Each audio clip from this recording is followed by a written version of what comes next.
Guys ఇలా beetroot carrot fry చేస్తున్నాం guys.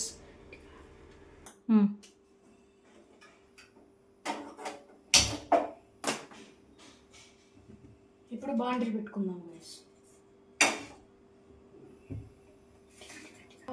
ఇప్పుడు ఆయిల్ వేసుకోవాలి.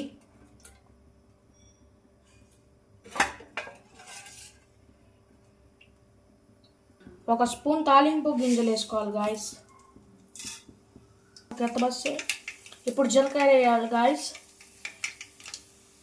ఇప్పుడు కరివేపాకు వేసుకోవాలి గాయస్. వేయాలి గాయస్.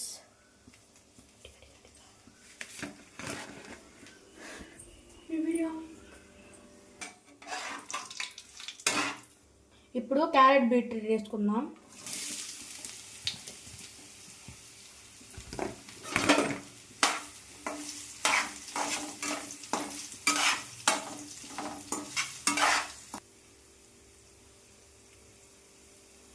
ఇప్పుడు సాల్ట్ వేయాలి గాయస్.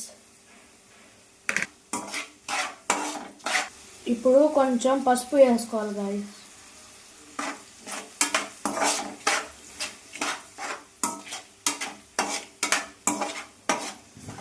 ఇప్పుడు కారం వేసుకుందాం ఫ్రెండ్స్. వేసుకొని ఇట్లా కలుపుకోవాలి గాయస్ పట్టేలాగా. ఇప్పుడు కొంచెం కొత్తిమీర వేసుకొని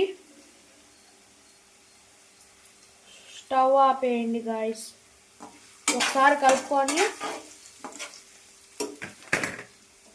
స్టవ్ ఆపేసి చూసారా గాయస్ ఎంత కలర్ఫుల్గా వచ్చిందో. Bye guys.